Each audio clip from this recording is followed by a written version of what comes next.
Welcome, friends. Welcome, family. What's going on, Ma? Welcome to a Friday edition of the Watch Party. It's the Watch Party, of course. Sometimes I get it confused. Watch list, watch party. But the live version we do every day now at noon Eastern is the Watch Party. Glad you guys are here.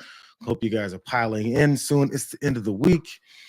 This is a lot of times when news gets buried. So sometimes I look for stuff that's happening with this, specifically any politician, really, but specifically this administration. When they be burying something at the end of the week, hopefully trying to get something past us that we won't see because everyone's looking forward to the weekend. And maybe for those couple days when people are generally off work, people won't be talking exclusively about the things that are going on or the results of those things that they tried to bury. So good to see you guys. Dexter Wong, good to see you. Good to see you. Mara Felson, as we walk in on a Friday on a watch party here on the watch list. I want to play something first for you guys in case you guys, I'm not sure which one of y'all or how many of you guys are the old school, I guess we can call it old school watch list watchers. But we haven't heard this in a very long time, and I came across it, and I wanted to just see how much of this uh, sparks up in y'all.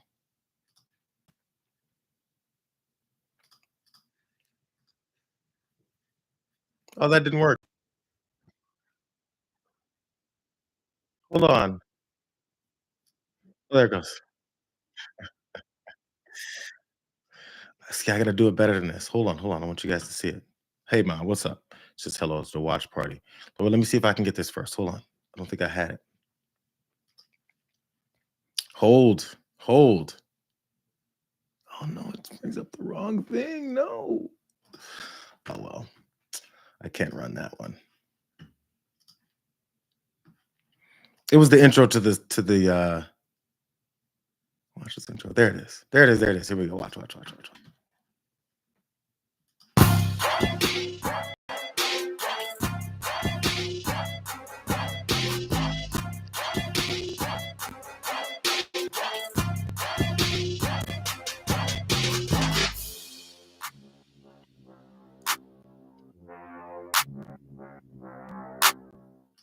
How many of you guys remember that?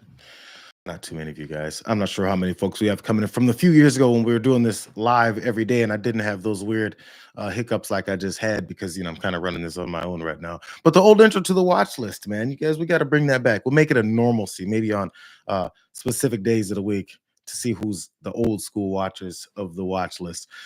Speaking of who you guys are watching, let's go ahead and get started. I think I've wasted enough time off the top messing things up there. Let's go ahead and get to some of this news that's going on and continuing oppression of many American people. I promise you guys, I was trying to find something a little bit more lighthearted and fun today, but it's really hard to focus on lighthearted things when stuff like this is going on, especially in my old state. Check this out.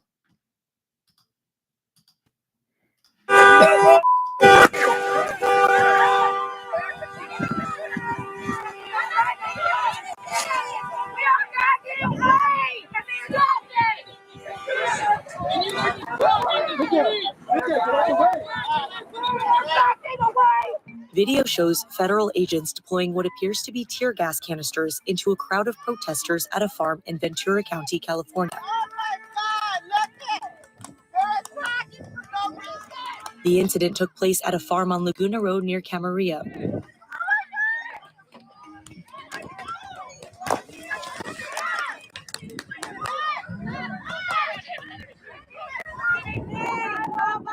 Mayor of Oxnard, Louise MacArthur, referred to the location as, quote, a marijuana cultivator in a post on Facebook. Cannabis cultivation is legal in the state of California. The Ventura County Fire Department said they responded to calls of people having breathing problems in the area. A witness told CNN he was tear gassed during the incident, causing his eyes to burn. White House border czar Tom Homan told reporters, quote, they can protest all they want. If they cross the line, they're going to be arrested. Homan did not provide further details about the operation. It's unclear if any arrests were made during the incident. So ICE agents run up on a cannabis farm in Southern California and start shooting less lethal weapons at folks like tear gas and I assume some rubber bullets. It sounds like gunshots going off at a bunch of folks that are there who then also notified other advocates and protesters that showed up to confront these guys, because that's going to become the norm. It's been happening, but it's going to have to become the norm. It's just the way these things operate. If you continue to attack citizens, eventually they have to respond. We call that self-defense. So as they run up on this farm and do all this stuff and continue to have these kinds of violent raids where they're in military gear and shooting military style weapons at folks, acting like there's a riot going on when they're the ones that are starting it, disrupting this business that we should be concerned about whether or not they can continue to operate because of how illegal aliens continue to keep disrupting our businesses. Right now, ICE agents are disrupting those businesses. The reasons why they feel they can get away with these types of raids, continuing to do so, is because we have people that are in positions of power that are doing nothing about it. As a matter of fact, one of those people is a Democratic senator, and he's not only not doing anything about it, he's advocating and cheering it on. Maybe you guys have seen the things that John Fetterman has been saying. You said this, though, next, when you sent out ICE performs an important job for our country. Any calls to abolish ICE are 100% inappropriate and outrageous. You want to go ahead and just expand on that as to where where might that go? All I'm saying is this: I'm a Democrat and I'm proudly very, very pro-immigration.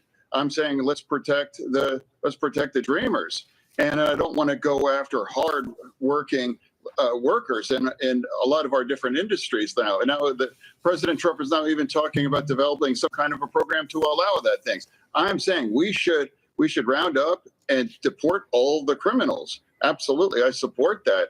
You know, I'm a Democrat. I also want to secure our border, and then I think there are two things that must be true: a secure border.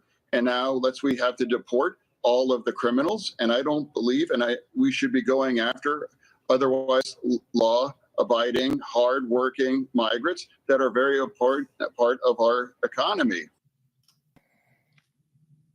There's a reason why John Fetterman went on Fox News to say all those types of things. There's a reason why he went there knowing there wouldn't be a question right after that, saying, how is it that you know they're rounding up? As you said, you hope that the ICE continues to round up the criminals. What's the basis for the criminality? Who are the criminals that they're rounding up? Where's your evidence for that? Is there due process going on here? None of that's happening. He's just believing the words of this administration that say what's happening, and you're just supposed to believe it. That's why he went on Fox News to say all that stuff. That's why when people walk up on him and ask him why he's selling out the people that voted for him, he'll just be like, I'm being harassed. Of course, he's completely on the wrong side when it comes to Netanyahu's assault on innocent folks in Palestine and Gaza. Of course, something that continues right now. There's people being murdered right now, still in that same conflict. I'm sorry, that genocide that they're carrying out in Palestine. But let's let John Fetterman continue, because, again, he wants to point out he's a Democrat and he's still for some kind of decent forms of immigration. I mean, he's for real life, normal immigration, but it's not all these criminals that are working on a farm in Southern California. He ignores all those facts because it doesn't work with whatever narrative he decided to go with, which is this. What do you think about those trying to obstruct ICE and the operations now? Again, I of course I'm not a part of that, and I would never support if anyone is trying to block things like that, and that's actually dangerous for everybody involved on those things. How nasty do you think this could get now that in the big beautiful bill you're going from 5,000 ICE agents to 15,000, and those on the far left are going to be ready for those raids even more so than they have been already? All I'm saying is, I don't really know that, but for me, my views on immigration really haven't changed. But no, I don't think our party did a great job on the border but before. And then I think making it more secure and deport all the criminals. And now I'd like to remind everybody, calling to abolish ICE is insane. And politically, that's ridiculous. ICE is necessary. And as long as they continue to round up all of the criminals, they're doing an important job if that's what they're doing. Is that what they're doing? If that's what they're doing, I support ICE. And anybody who says we need to defund ICE is crazy. They're insane. They're going off the rails and talking about these folks who are running up in neighborhoods, violently shooting at people and taking people off the streets with no identification or valid search warrants, just running up on people, taking them out of immigration court. I thought this guy just told me that he's for normal, actual, legal ways of immigrating into the country. But as people do that, this agency that you're backing up does not support normal legal ways of entering the country. And they're also not going after criminals. I'm going to get to that in a little bit because there's people within the agency that are complaining about how they're not going after criminals because of one Stephen Miller, who thinks anybody who's not a cis, straight, fake Christian white male is one of his enemies who needs to be rounded up, as suddenly John Fetterman has to say. He went on this one network that has this other guy named Jesse Waters. There's a reason why he went on Fox News, because Jesse Waters, when he's talking about this very same operation where they ran up on these folks and were shooting, there was children there as well too, and at folks that were working at this farm because it was a marijuana farm in California. Jesse Waters is the one who confuses the audiences by saying things like this. Democrats have been itching for a civil war since Trump descended down the golden escalator. They tried everything: Mueller, COVID, crooks, Alvin Bragg, but nothing's sticking. And the base is going crazy. Federal agents shutting down an illegal cannabis farm staffed by migrants. But hordes of resistors showed up to fight. Agents had to deploy tear gas to clear the road. The standoff has been going on for hours, and feds had to resupply federal agents who were boxed in. The U.S. Marshals were called in for backup, and they've arrested a handful of agitators. One of the protesters was found to be carrying a gun. So far, at least 3 people have been hospitalized. ICE needs more manpower. The big, beautiful bill will give it to them, but in the meantime, these agents are out on an island. Notice how that works? An illegal cannabis farm in California, which is completely legal in California, these ICE agents are boxed in by these agitators and these protesters coming for them amidst all the smoke that was deployed by ICE agents who are firing less lethal munitions at folks who are standing up for their rights. So again, the only way you get your rights now when the fascist government that's in place is taking away rights is to fight for rights. Oh, and someone showed up with a gun. One person showed up with a gun when about 50 to 100 agents showed up with multiple guns. It's weird that he didn't point out that these guys showed up with guns and tear gas and tactical gear and military grade weapons. Those are the guys that showed up with weapons, and someone showed up with a gun, and they're looking for him now, going to try and take him out because he stood up for his rights and exercised that Second Amendment thing that I keep hearing about conservatives always talking about. But for some reason, Jesse Waters wants to limit your Second Amendment rights. He wants to limit your ability to defend yourself against an overpowering fascist regime that's coming to take your rights. The same stuff they were always talking about, that they couldn't wait until showed up at your doorstep so they can pull out all the 105 guns in their shed.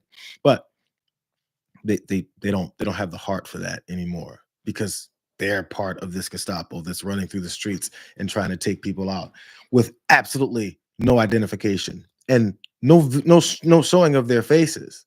But we're going to talk about this one guy that had a gun at a place when an army showed up with a whole bunch of them. You just have to, instead of ingesting the BS, you have to take it in, think about how ridiculous it is, and then understand what these guys' objectives are. But John Fetterman wanted to show up on that same network to advocate for ICE. By the way, this place is, it was Glass House Farms where they ran up and started going after the people who work there. I'm gonna see if you guys can guess if they showed up at the front doorstep or maybe even the office of the people who run Glass House Farms. Here's one of them. Hi, my name is Rob and CEO of Gerber Kawasaki Wealth and Investment Management. So I wanted to give an update for investors of where we are with cannabis legalization on a federal level, as well as what issues we're facing and ways that you can get involved. And then what we did was we went out to Glasshouse Farms and we met with Graham and Kyle, the owners of Glasshouse Farms, and we did a tour, and we're going to show you this amazing farm that's employed hundreds of people and is a huge contributor to the economy here in Southern California. How advanced and professional these cannabis operations are. Great American businesses, and it's time that they take off the shackles that have been put on them for over 50 years, because the Jim Crow federal cannabis laws need to be reversed. The Jim Crow federal cannabis laws need to be reversed so that this guy, I keep forgetting his name, who's an investor into Glasshouse Farms, can make their money. But ICE agents are running up on the farms themselves that are actually out in the nature, and they're going after the folks who are working those farms. I'm going to keep identifying how this capitalist system works. People like this guy, Ross Gerber, I believe was his name, makes all this money, advocates finally for the legalization of marijuana, which has happened in California, well, to a degree, if you go through distributors and companies like this who are now making tons of money. As he also pointed out, is making tons of money for the state as well.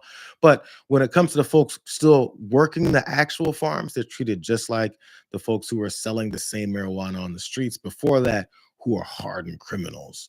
And these are the people we put in prison for decades over marijuana use and possession. But this guy puts his face in front of camera and be like, we're making tons of money on this. I can't believe we're still being shackled under the Jim Crow era laws about marijuana legalization. So now that the money for this capitalist country, now that the money is going to go to more folks like this, we got to push for that legalization, which they've gotten. And now you got ICE agents run up on their workers. So if there is illegal immigrants there that they want to run up on, why don't you run up on the house of that guy who's employing them? It's weird how that doesn't work, doesn't it? But that's also one of the people, those types of folks in farms and ownerships of these huge farms that have been in the ear of the president lately when he said he didn't want to give control of these farming organizations, give control over their workers that might not be here, may not have done things the right way. We're going to give them owner control over them.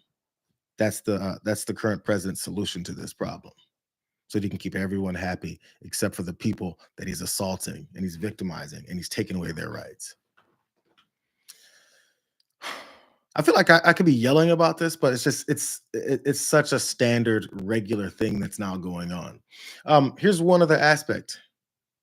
Because we're talking about how ICE agents are run up on these farms and they're covering their faces and no one really knows who they are. There's one ICE employee who quit. I don't know if you guys heard about this. He's a 33-year-old attorney for ICE, and he's in their legal department. His name is Adam Boyd, and he decided to leave because he said there was moral issues that he had with being a part of this whole thing. Let's show you some aspects of this guy's decision. So he said, we still need good attorneys at ICE. There are drug traffickers and national security threats and human rights violators in our country who need to be dealt with. We are now focusing on numbers for all else. I wonder who's pushing them for that. Stephen Miller is that guy. Still another part of this article. Stephen Miller, who's the White House Deputy Chief of Staff for Policy and Homeland Security Secretary Kristi Noem, they set a daily arrest quota of 3,000 people. And that puts pressure on ICE agents to deliver historically high figures. That's the only purpose they have here, is to get numbers up, because Stephen Miller is a Nazi. Boyd said he ultimately felt that he had to make a moral decision to leave after watching the agency's priorities change under mounting political pressure. He said it became a contest of how many deportations could be reported to Stephen Miller by December. So they have a deadline of time frame and a deadline per day of people they're supposed to be sweeping up. And I'm sure that all these billions of dollars that they're going to now give them through this bill that they just passed is to continue to give these ICE agents more incentives to do these illegal activities.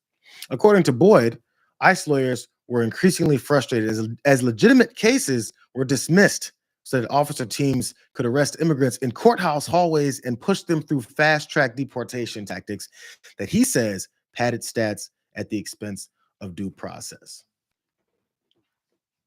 So again, he says there are criminals out there. He says there are people that are dangerous that are running around, and they're not focusing their attention on them because it's just a broad, sweeping approach to getting 3,000 people a day because Stephen Miller is a Nazi.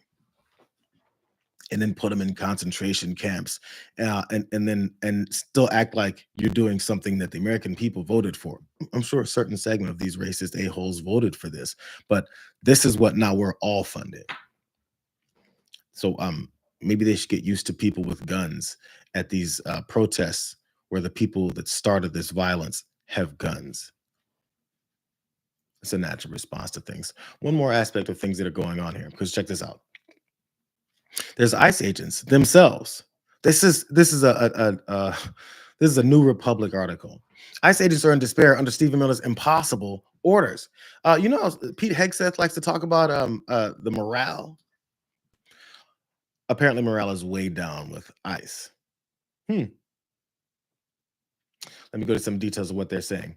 A former ICE official suggested that this shift is vindicating criticisms that the agency has faced in the past. And he observed, what we're seeing now is what for many years we were accused of being, and could always safely say that we don't do that. That's questionable. But what he's now admitting is that the many people who talk about how ICE agents run up on folks and violate their rights are doing it. And now there's validation for those criticisms because they're running up on people and breaking the law. So they talked about Adam Boyd, of course, that attorney that also took off. But this is what else he's... That's the same quote when he's talking about they're violating people's human rights just to go after numbers. How long are we going to let them keep doing this? I mean, listen, that's why I brought up Fetterman, because we need people that are in places of power to do something about this. Because when you show up with tear gas being tossed at you, and all you have is masks and one guy with a gun, you're gonna get the violence that they're looking for.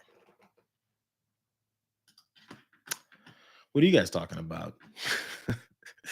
I don't know. I feel like I'm a little low on energy today. I think I'm tired of all this stuff. That's why I kind of want to shift gears and talk about something different. But every time I look up, there's human rights violations happening in this country. And it's really, really hard to be like, hey, you guys hear about what's going on? No, it's really hard. Especially, again, in the city I used to live in, and I love and I know what they're doing. I'm seeing some of these scenes of people running up on folks at grocery stores and Home Depots, and I remember those same places. I lived right by those areas, and it's angering.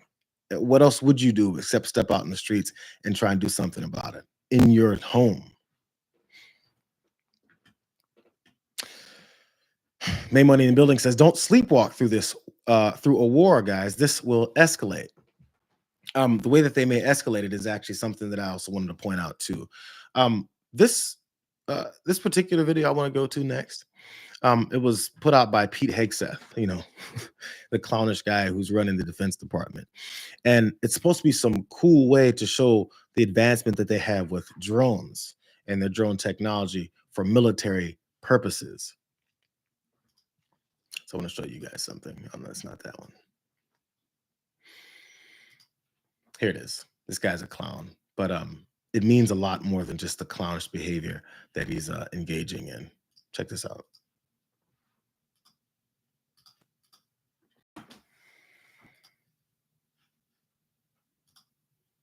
You know what? I don't know. We know why we were put here. We were brought here to rebuild the military, match capabilities to the threats of today. So while our adversaries have produced millions of cheap drones, before us, we were mired in bureaucratic red tape. Not anymore.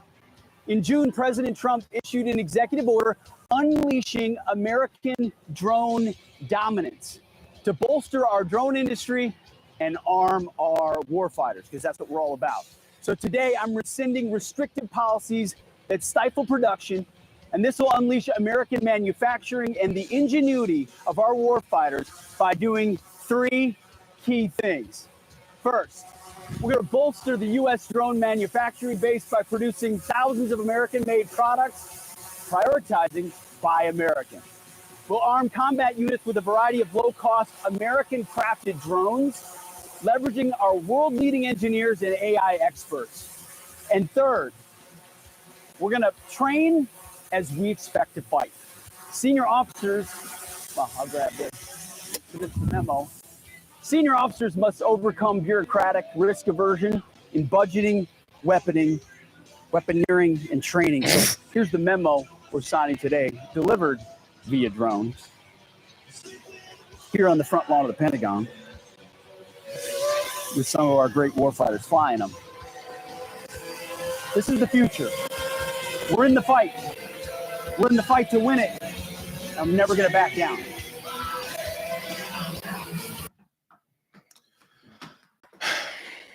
Everything is a performance. Everything is a sales job. He's signing some piece of, I guess, legislation because they figure they can do anything they want from the White House.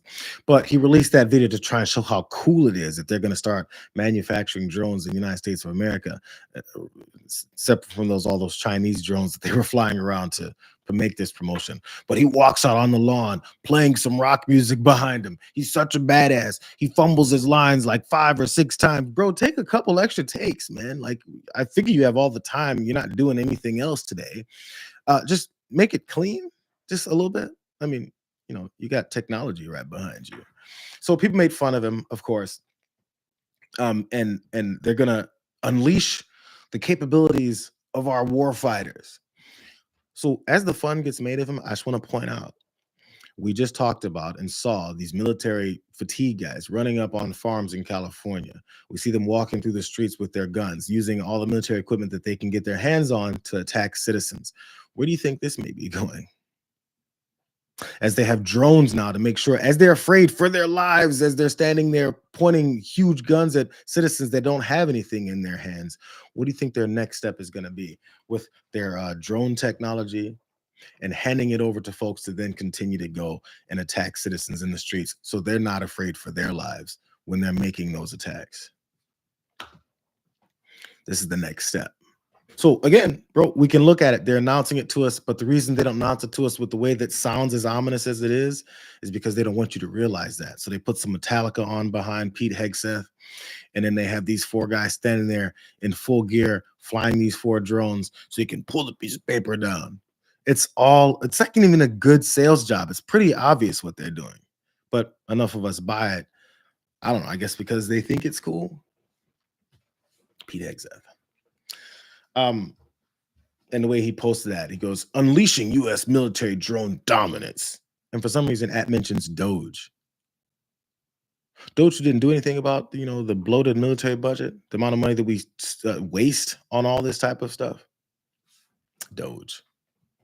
So that's Hegseth. And I'm glad he was talking about Doge there, because there's more problems with the spending issues here constantly.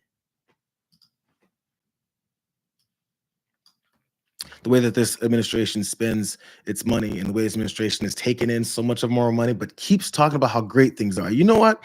Check your gas prices next time you go out and get some gas. Because I remember this guy in the White House told you that gas is at $1.98 somewhere in the country that no one could find.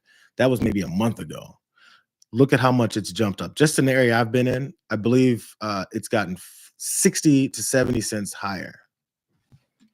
But we're not talking about that. He's talking about how great the economy is because he's pulling more moves like this with tariffs.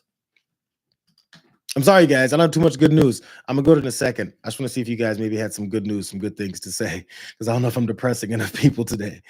This is tiring stuff. Luck Dragon, he said, that wasn't weird at all. Katrina Francis, what did I just watch? It's all a performance. Pete Hegseth, I don't know if you guys remember this. Pete Hegseth was a Fox and Friends weekend contributor, or panelist, or host, whatever the hell you want to call him. Before then, he's running the largest military in the world. So he walks out on the Pentagon front lawn with drones over his head now. That's what we're doing, because it's run by, also above him, a reality show host who's a failed businessman. Pitchforks Dragon, man, you were thinking the same thing I was. I said, come on, drone. Hit Pete. You want to. You know what? Those drones are dangerous. You stick your hand up in the wrong place, you're going to get sliced up a little bit. So anyways, let's jump to this next thing. Sorry, energy's low on a Friday. Sometimes it happens. This administration and their approach to the economic futures of our country continue to be fueled through tariffs. But those tariffs don't have much to do with the economy. They have a lot more to do with Donald Trump's ego. Maggie Haberman was on CNN and she talked about that specifically, how this was working out for him. I think what we're seeing here is in terms of the tariff battles he's having with other countries, and that he is drawing a very straight through line between the investigation and trial of an ally of his that was a former leader of Brazil into what you're seeing, Caitlin, is the fact that, the president who has talked about tariffs on and off for many years, mostly in earnest over the last decade and slightly plus, does not view tariffs the way economists view tariffs. He views tariffs, and he would talk about this privately with people during the 2024 campaign, as a source of immense power. He discovered just how much power he might be able to have when he was president in the first term, and now he has advisors who are letting him do that in a way that he felt like he was stymied before. There are a lot of advisors who also worry he is taking an approach that is raising legal questions and that is maximalist in a way that is creating confusion. But it's not an economic tool or solely an economic tool. It's just a tool. It's an instrument to try to get what he wants. Donald Trump is using tariffs to get what he wants. We've already known that, except he's making it more explicit, and he kind of doesn't care that people are noticing it. Matter of fact, he's just openly saying it. This is what Maggie Haberman was talking about. The AP reported that he singled out Brazil now. There's more countries on this new list because, again, as August 1st approaches and his next tariff pushback, as Taco Donnie has been pushing these tariffs, the next tariff pushback is set to kick in again for more threats to these countries before he pushes them back again for another month. Just want you guys to keep that in mind. But he singled out Brazil for import taxes of 50% a couple days ago for its treatment of its former president, Bolsonaro, showing that this personal grudges are the fuel for this rather than simple economics. Trump avoided his standard forum letter with Brazil, specifically tying his tariffs to the trial of Bolsonaro, who's charged with trying to get this part. Bolsonaro's charged with trying to overturn his 2022 election loss. This dude's the former leader of Brazil, and now that he's been voted out, he's pulling in Donald Trump, saying they totally cheated. So Trump has described Bolsonaro as a friend, and he hosted him at his Mar-a-Lago resort when they were both in power in 2020. So again, this guy is pushing for a 50% tariff on Brazil because the new leader, or I guess the new judicial system, or whoever is working in Brazil, has Jair Bolsonaro on trial, and Donald Trump wants to protect his homie. So in order to protect his boy, he's going to put 50% tariffs on the entire country's imports into the country, into our country. So who's being punished? The people who buy anything that's imported from Brazil, where those prices get passed on down to you. Here's more what he said. He put this on Truth Social. This trial should not be taking place. It's a witch hunt that should end immediately. It's kind of crazy. And again, no one is saying anything. I'm not sure if there are legislators. I'm sure there's a few folks, maybe AOC and Jasmine Crockett, are saying things that are happening. But this guy specifically pointed out, I'm implementing a tariff policy because the guy who was voted out says that he was cheated. And now that he's on trial for doing all these illegal things surrounding his accusations, I'm going to step in and raise prices on Americans to prove it to Brazil to do something different.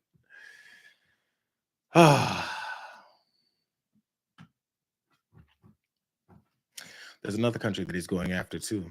You guys want to see about that?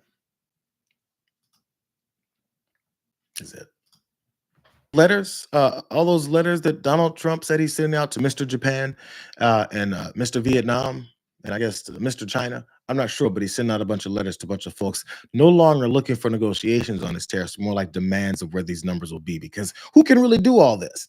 Here's the letter that he's now sent to Canada, our northern neighbor. Dear Mr. Prime Minister, it's great honor for me to send you this letter in that it demonstrates the strength and commitment of our trading relationship and the fact that the United States has agreed to continue working with Canada despite Canada having financially retaliated against the United States.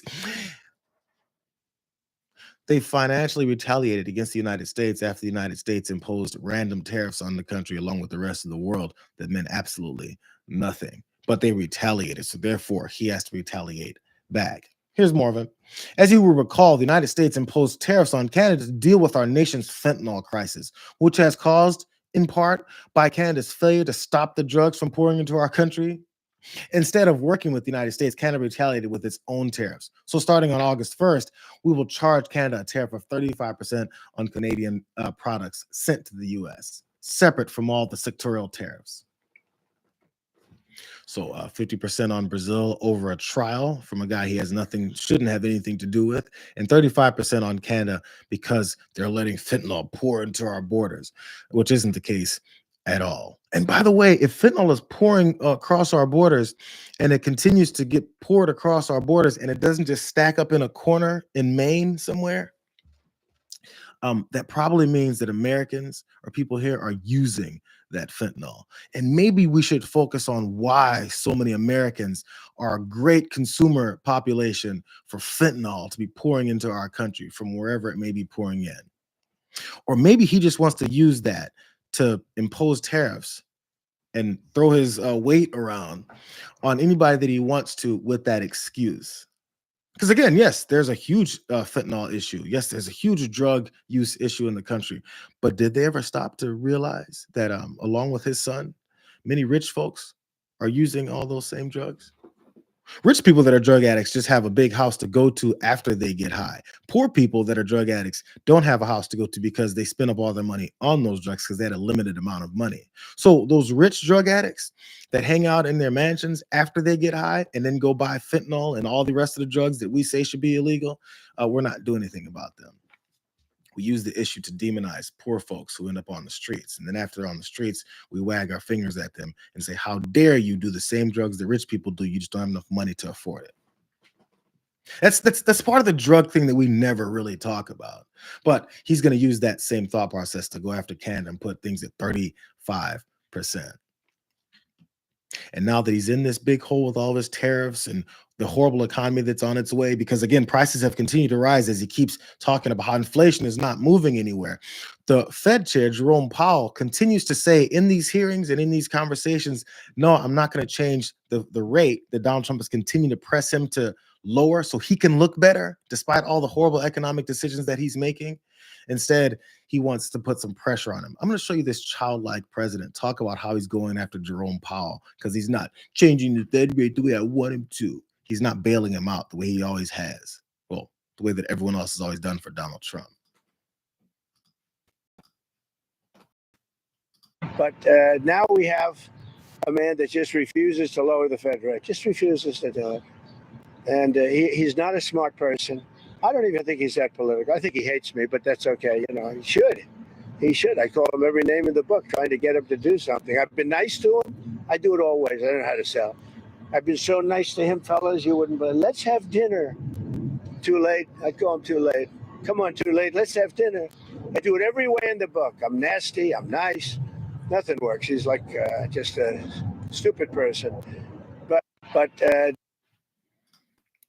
he's tried to be nice. He's tried to be mean to Jerome Powell, and he won't change the interest rates. Maybe changing the interest rates has something to do with the economy. Maybe it has something to do with the outlook that he's seeing ahead. Maybe it has more to do than what you operate on, which is a constant buddy-buddy situation, a quid pro quo. I've been nice to him. Isn't he supposed to do what I tell him? I've been mean to him. I've even threatened him. How come he won't do what I tell him to do rather than to do his job? This is how the guy is running the country, and this is why we're in this situation that we're in. It's the reason why every time he says we're bringing in all this money and we're hoarding it to more and more rich billionaires, and we're taking away your health care and your jobs. As we do all that, why aren't people doing something more for me to make me look better?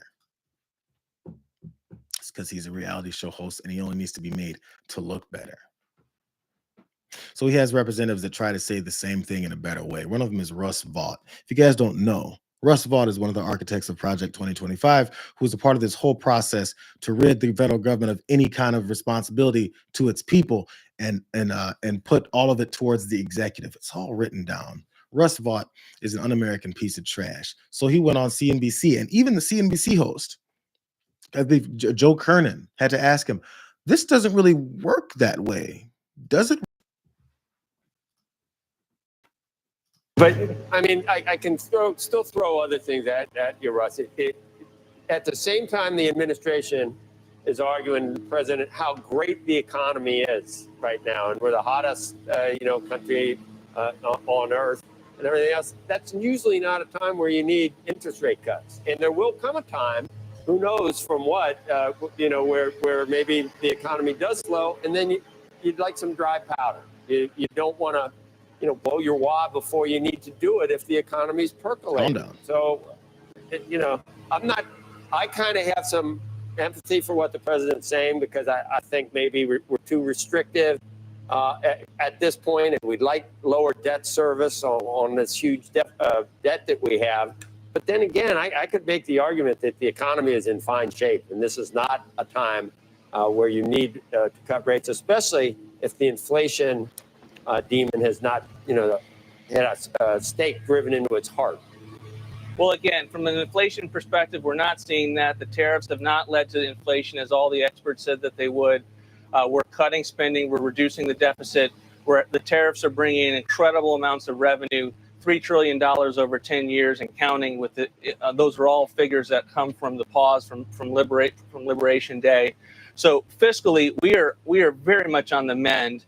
And our point is we want to see the benefits of a growing economy flow to all Americans. And I know that there are people who are still stuck in mortgages with high rates that they would love to be able to go to a lower level. I would love to see lower rates to be able to improve our fiscal situation. I want to see the Fed get back to not losing money every year, so we can actually get remittances to the United States Treasury and improve our deficit. So look, at every step of the way, we have problems with regard to the management of the Fed. He's too late, and he's incredibly expensive with regard to his building project, and we're going to get to the bottom of that. Roosevelt, for a long time, was just talking about how he wants things to run differently to continue to help them. He says he's cutting spending, again, with this same bill. You know where the cutting spending is coming from? It's coming from regular folks to then be given back to them. But he wants Jerome Powell to lower the rates so that people can have a better shot at things. It's such a word salad of trying to convince people that he's working for you when he just said explicitly, what we're doing is cutting funding or cutting all the entitlements that are apparently bad words that you paid for so that we can get more. And I can't believe you guys would be against such a thing. Again, at the same time claiming that the economy is booming. So if the economy is booming, why do you need these rates cut? Again, I'm not some like professional economist. I'm just seeing the way that they talk about how things are supposed to work, the way they always have, and then the way that you guys have flip it on the head so they can take more money. It's like they're trying to get the robbery done as quickly and as efficiently as possible and getting every dime that they can. They're a bunch of leeches on the country. That's why they call you guys lazy. So because they're lazy. It's to get you to stop thinking about who it is that's reaching around and picking your pocket right now. He talked about saving money. Roosevelt talked about saving money. Then he was asked again in front of at the White House. He was asked, what about saving all that money that you guys are spending on Donald Trump? And I think you may be able to tell what the answer might be. The president is revamping the Rose Garden for a second time. He's overhauling a 747, spending billions of dollars when it's only going to be used as Air Force One for possibly a year. Are you concerned about that spending too? We have a lot of administration priorities, and I hope what you've learned from our first term, this term, like we need to spend in areas. We need ships. We need aircraft. We need a new presidential plane that's been in the works and been delayed for a long time because contractors are behind. And so that doesn't mean we don't spend where we need to spend, but we've always offered a fiscal picture that gets to balance, that reduces the deficit, that deals with our debt, and we're doing it in a host of ways in this term. And so that won't change. So we will continue to, we sent up a budget that was $163 billion in cuts to non-defense discretionary spending. We also asked for a sizable increase to the border. We need to spend in certain areas to secure the country to perform the functions of the government and to make sure that we are investing where we need to invest. But that doesn't mean that it's in any way inconsistent with an effort to be able to have reduced deficits and lower debt. But that plan. None of what he said makes any sense. We need to spend money, hundreds of millions of dollars, on an airplane that's going to be used for a couple years. She asked him, doesn't that not make any sense?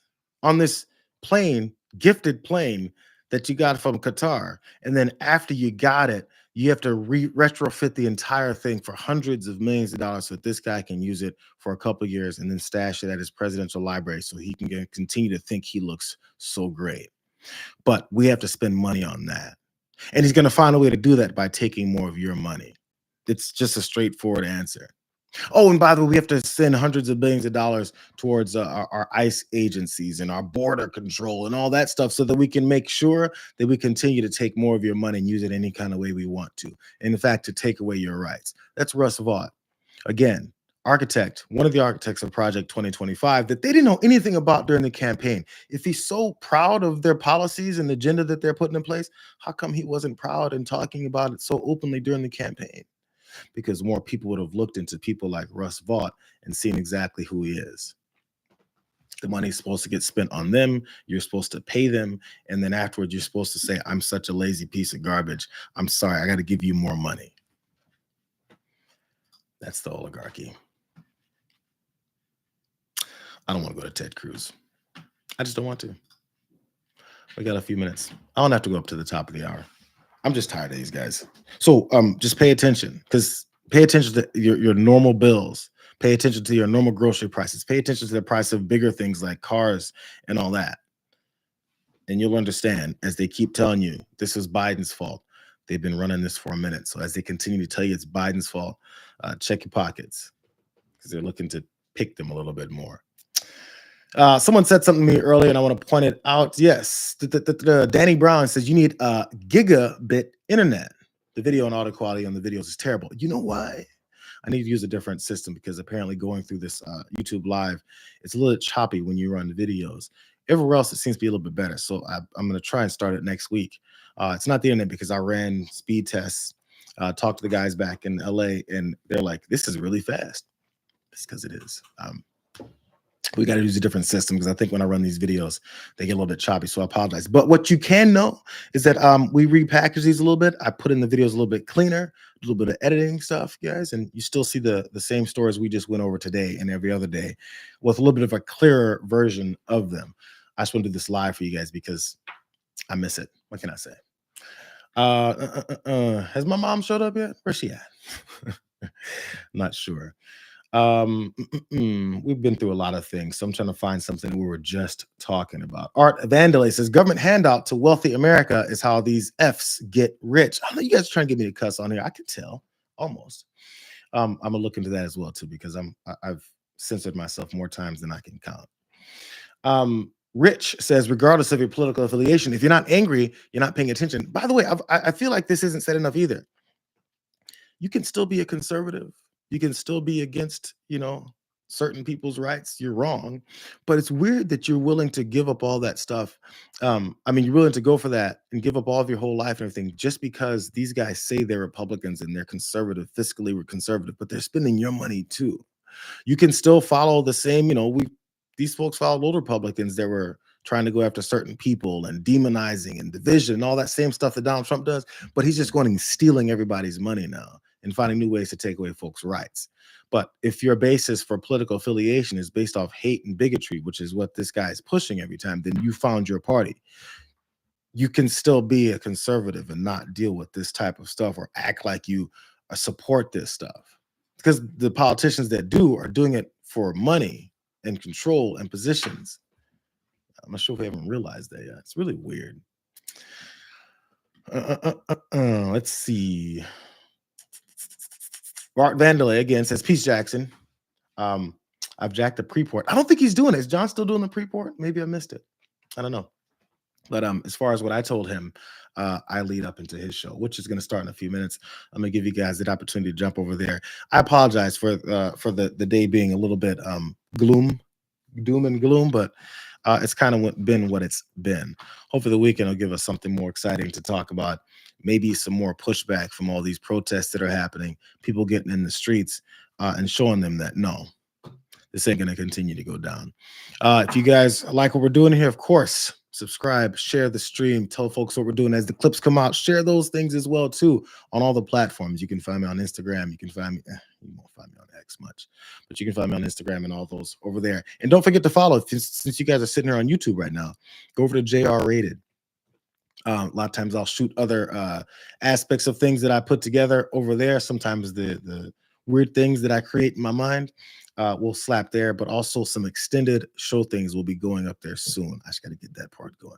I promise it'll happen at some point soon. So go ahead and subscribe over there if you guys enjoy what I got happening. But until then, we'll catch you guys. Have a great weekend, as good as it can be. We'll catch you guys on Monday for another watch party at noon Eastern. Good to see you guys. Tell John I say hey, okay?